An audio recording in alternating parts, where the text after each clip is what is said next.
Welcome back. U.S. Treasury Secretary Janet Yellen met American businesses in Beijing today on the second day of her four-day visit to China. She's the first Treasury Secretary to visit China in 4 years. Speaking out against the unfair treatment of U.S. companies by China, Yellen said she's concerned about China's latest export curbs. She said China's actions justify America's push to diversify supply chains. Yellen also clarified that U.S. is not seeking to separate its economy from China and stressed that healthy economic competition benefits both sides. Let me now go across to former Indian Ambassador to China, Ashok Kantha. Ambassador Kantha, how do you see this visit? Do you think U.S. is now particularly perturbed by the curbs that China is putting on the export of critical minerals?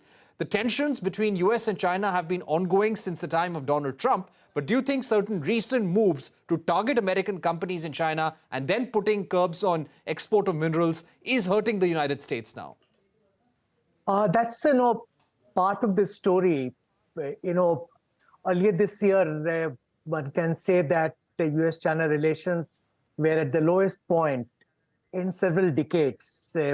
Some effort is being made by both sides to put a sort of floor under the relationship. President Joe Biden has talked about an impending thaw in the relations. We had the visit of Chinese Commerce Minister Wang Wentao to Washington, D.C. in May. Then U.S. Secretary of State Tony Blinken visited China last month. And now we have visit of, ongoing visit of U.S. Treasury Secretary Janet Yellen to Beijing. Effort is essentially to see that some kind of guardrails are put in the relationship so that differences which are very sharp between China and the USA do not degenerate into conflict. But one is not expecting any breakthrough from the ongoing visit of U.S. Treasury Secretary to China because there are structural problems in the relationship between the two countries. China is convinced that the USA wants to contain and suppress the rise of China, and USA believes that a disruptive China wishes to displace USA as the preeminent power. And as part of that ongoing strategic contestation, you have trade and technology contestation. USA has imposed curbs on technology exports to China. Earlier, they were tariff imposed by President Trump in 2018, which have been continued by Biden administration. And now China is retaliating. Most recently, they have imposed export curbs on two critical elements, gallium and germanium, which are sort of controlled. The market is controlled by China. But this is a beginning. We'll see more of this kind of thing happening because on its part, USA is also preparing to impose more restrictions, for instance, on FDI inflows from US into China or access of Chinese technology companies to cloud computing. So this is, a sort of technology war which is unfolding between two countries, which will continue. Janet Yellen, in her remarks earlier today, she said that USA doesn't seek decoupling from China, but they are talking in terms of de-risking and diversifying, and Chinese are not quite convinced that there's a change in US stance. Janet Yellen talks about healthy competition, but competition nevertheless. How this pans out is relatively clear, though both sides are trying to see that. Kantha? Yes. Both sides are trying to see that an element of stability is introduced. Yeah, please go ahead. Okay, an element of stability comes in the relationship. Recently we had seen employees, at least 4 to 5 employees of the Mintz Group, the American company. These were Chinese employees based in China of this American company who were detained.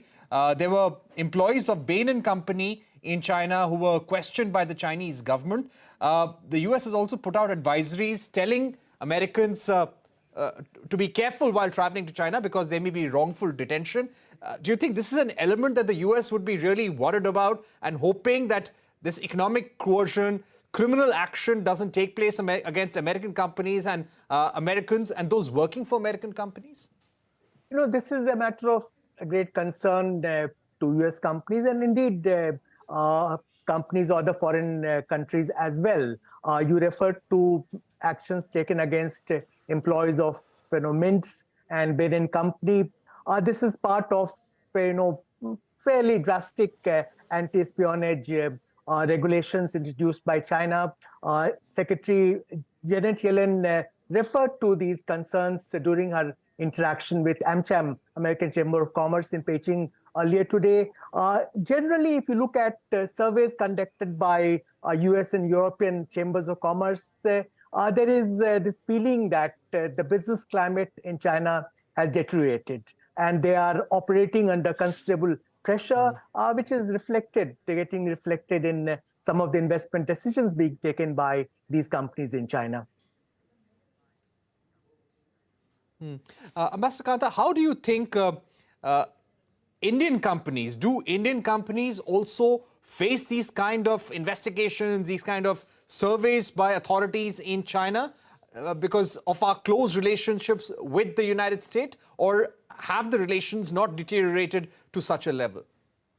No, I'm not aware of any recent case of Indian companies being subjected to similar harassment. There have been instances earlier, but then the business footprint of Indian companies in China is much less compared to the presence of US and European companies. So, their exposure is also relatively limited. Ambassador Kantha, do you expect the United States to somehow coordinate approaches towards containing China and its economic coercion tendencies with the European Union and also coordinate with India on this? It's happening already. I think there is a fair amount of strategic clarity in the US national security establishment about what they call pacing threat or pacing challenge posed by China. And the Biden administration is coordinating position closely with the European countries in particular, and to some extent also with India. Earlier, there was talk of decoupling, which is clearly not feasible given the extent of interdependence that we have between China and Western countries in particular. Last year, the US-China trade was in excess of $690 billion US dollars. So decoupling is not feasible. So now they're talking more in terms of de-risking and diversifying. US National Security Advisor Jake Sullivan has talked about small yard, tall fence, so that there'll be targeted restrictions imposed on access being given to Chinese companies, especially in high-tech areas, for instance, semiconductors. And this is going to continue. Likewise, at present, there is no talk of tariffs imposed by Trump administration 2018 being reduced or removed. So trade and technology contestation between China and the USA is a fact of life. And this is going to continue even while they manage competition to ensure that conflict doesn't break out. They're also preparing for a possible visit of President Xi Jinping to USA in November this year to take part in APEC summit. There could be a bilateral component to the visit. So that is part of the agenda of high-level communications which are taking place between China and the USA at this point of time. Right. And US clearly working on more restrictions on US tech trade with China, also putting a limit on advanced chips and US investments in the country, and restrict Chinese companies' access to US cloud computing services as well. Ambassador Kantha, thank you very much for being with us here on Global Eye, putting Janet Yellen's visit, a very important visit to China, in perspective for our viewers. That's all we have for you on Global Eye.